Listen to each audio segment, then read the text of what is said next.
Welcome back to BVarsity Live. Zach and Trevor here in the TBC Media Studios. Our thanks to Ridgeview coach Dennis Manning and a couple of his seniors for stopping by, Sean Battle and Anthony Alcade. Now we turn our attention to the central section at large. Welcome in the Fresno Bees. Andy Bogard, the legend himself. How are you, Andy? A little wet. We're getting some rain up here. Are you really? We got clouds. Yeah. We don't have the rain yet. It never seems to reach down quite this far. Is there a big game up there tonight, Andy, that might get rained on? No, weak Thursday. Okay. A very weak Thursday. Okay, Thursday games are almost non-existent down here, but it's like Sunnyside plays tonight. I think is top 25 team, but that's about it, right? Something like that. Yeah. I got them tomorrow. Okay. If he doesn't even know, then it's not a very. Then it doesn't matter, right? Anyway, obviously the team up there is Central, and it has been all year long. And I think since the last time we talked, Andy, maybe they've hit a little bit more of a speed bump, at least in a couple of games where they weren't up 21-0 after 5 minutes anyway. But they just seem to keep rolling along. Do you see anything slowing down that Central train at this point? No, actually, I see an acceleration. There has been moments. It's kind of like they did when they played Buchanan a few weeks ago. They go 3 and out on their first 3 possessions, and then they still hang. I think. Well, let me look at the score here. I think they hung a 35 on them, but it just doesn't matter. And it's more than offensive, defensive, special teams, or they get a pick six. But anyway, they have a lot of guys back, Zach and Trevor, that they didn't have before. Malik White, he was out. He's the best receiver. He was out like 5 weeks. So some of those big wins, they were without 4 or 5 starters. So actually, they're healthier now than they have been. And again, as they get used to Kyle Biggs' system, the Clovis game expected to be that was where they got shut out. In the second half against Clovis 2 weeks ago. The Clovis pretty good defense, but that was that surprised me a little bit because really nobody matches up with them. I don't think. I know Clovis West is real confident this week that they do match up with them. I'm not sure how that can be. It's just a situation. It's interesting watching Central. They have sophomore quarterback Trent Tompkins, who really advanced kid. He's a Central District guy. He's been there the whole time, but he has a lot of faith, and Kyle has him. Coach Biggs has him just convinced. A lot of jump balls. Just throw it down there. If it happens to get picked, well, a good time. But they win those jump balls a lot. So anyway, it's a good looking team. Beat Clovis North, 28-7. So I guess in the last 2 weeks, but the track defense is pretty good and good coaching, and so they have slowed them up a little bit. Even though Thompson didn't have a good game last week at all, and he admitted that they went 28-7. He was really down on himself. So it's a team with high standards very quickly under Kyle Biggs. So I don't know. It's going to be a goofy thing is going to happen for him to be here. Okay? Well, how goofy would it be? But Andy, how goofy would it be if Clovis West is able to beat Central? Then you've got a Central team who kind of took it to everybody in the Southwest Yosemite League, and then also Ridgeview. But yet Liberty beat Clovis West, and if they beat Central, that makes next Saturday really confusing, especially if Liberty's able to win tomorrow night, and then beat BHS next week. Holy cow, man! And one thing I understand too, while you're on that subject, is Critchlow he made it very clear to me. I said, "You do comparative scores? No, we don't. They say they don't. Well, of course, now this is a coach's deal, so now it's different. Yeah. It's not in their hands. So maybe coaches are going to pay. Actually, so I'll take that back. Actually, coaches are going to pay more attention. They'll see that 38-0 and maybe put a little more emphasis on that. So, but I that Clovis West this week. In fact, a Bakersfield angle here. I'm doing my column as we speak on the Wrights. Rodney Wright. Rodney Wright played at South in the mid 90s there at South High. And this kid's a good receiver, man. Well, yeah, and they play him at running back, but they put him in slot and they throw him. And I just looked right now; he gets the ball about 35% of the touches in that. Little guy, but Rodney wasn't big either. But it's a neat deal. It's Rodney the second, Rodney the third is what they try to go by. But I'm having fun with this because I covered Rodney, the dad at Fresno State, and he's phenomenal. 1 year he had 104 catches. Just kind of playing a little playground with David Carr, and that led the nation that year. He was 0-1. So anyway, having fun with that one. But Hey, man. they feel real confident. Good luck at Collegian Stadium. I don't see it, but they feel it. I think one of the unique things about this year too, Andy, and Clovis West. I mean, well, if you don't feel confident, you're already defeated, right? So you better feel confident going in. But the unique thing about Central is not just the dominance; it's that there just doesn't seem to be anybody else who can fill that void as a challenger. I mean, we thought it was Clovis, and they played them tough. Don't get me wrong, but then they turn around and lose to Buchanan.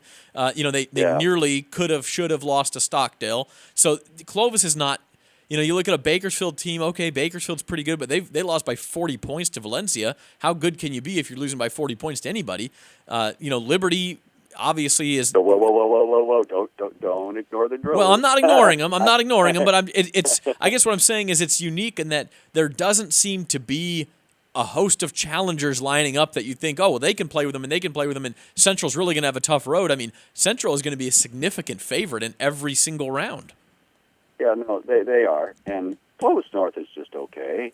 The Clovis is good, but they've had better teams. You got the right feel. Buchanan. To me, they're all a cut below.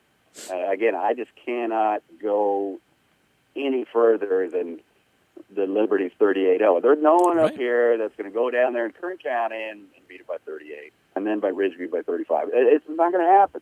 So I just can't quite get beyond that. But you still, I still get a feel that it's a little fragile. Central, come on now, it always has been, and come on, Coach Biggs only been there 1 year, so. Well, I think any program that has never won before, when they get into those big moments and those big games, that question. Well, look at the Chicago Cubs. I mean, the question mark is going to be there until you get over the hump, and then you become a veteran in those situations and things like that. And then people say, okay, they can play the big games. We got limited time, so I want to move on. You've seen Sanger a couple of times. Yeah, good question. Clearly, at this point, assuming they win out the number one team in Division II, how good are they? Obviously, they've beat Edison, beat Bullard. Are they a team that could compete with the upper echelon of Division I, or are they just a good Division II team? What's your opinion of Sanger? I think they may be the second best. I mean, they're really good, and it's great that it's this team that Chuck Shudan will go out with.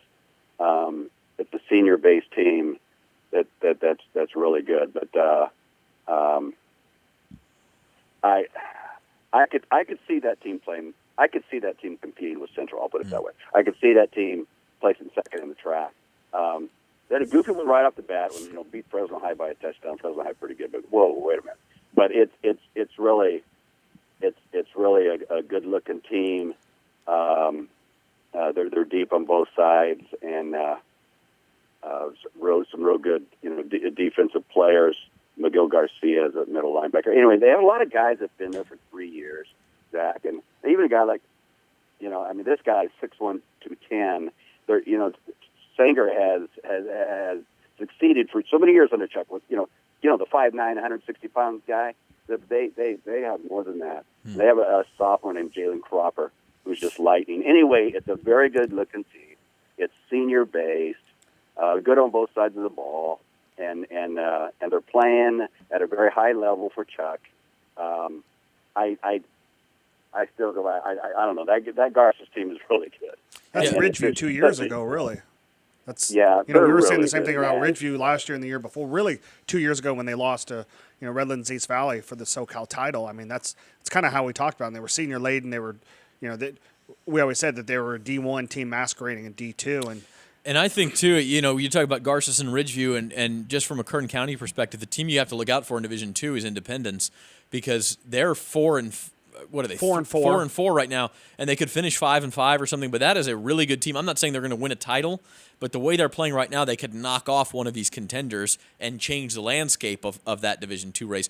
How about Division III? It's so wide open right now. You have Bakersfield Christian that's 8-1, but against a much weaker schedule than, say, a Hanford has played or a San Joaquin Memorial has played. Tehachapi's playing better. There are other teams out there, too. What do you make of Division III? Tulare Western, I know, is coming on strong. If you had to pick a winner right now, Andy, in D3, who are you taking? Well, I'm going with Hanford. I think they've rallied nicely. Since the loss of Ryan Johnson, but I don't know, what BC is all about.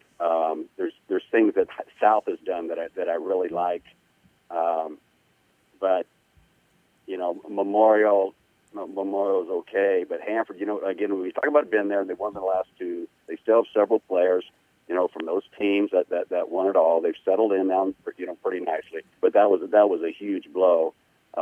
Again, you guys would have to tell me about Bakersfield Christian. Well, and the thing about Bakersfield Christian is you talk about Central throwing jump balls. That's what BCHS is going to do. 6'5" Jeremiah Foster, who happens to be the section high jump champion, is their leading receiver. Good luck out jumping that guy for a ball. He knows how to high point the ball and all those things. So he's the guy you have to stop. But you're right. Hanford is the team we just talked about. They know how to win. They've been there before. They've been in the big games, and so that's kind of the safe bet. Andy, let's do it again in the playoffs, okay? Yes. Yeah, sure. we appreciate you coming on, and obviously, short time we could talk all day about it. I know, but we always appreciate you. See you in a couple of weeks across country, Andy. Okay. Yep, and then I don't know, you guys. We'll go to the golf. Where you got that? I'll see you Monday. How do you pronounce it? Is it Keeney? Keen. Yeah, team and individual on Monday at King's Country Club in Hanford. It's both. Yeah. So anyway, she's a real good player. Yeah, Lexi Keen. Yeah, absolutely. Oh, Lexi Keen. Yeah, she's one of our favorites too. And that Maddie Daniel from that'll be on BCHS is another one you Halloween you afternoon, look out. Yeah. right? So Trevor will see you then, and I'm sure we'll see you down the road. Okay, guys. Andy Bogart of the See you Fresno guys. Bee, everybody, our thanks See you, to him, and we'll be back to wrap things up with our football Week 10 predictions right after this.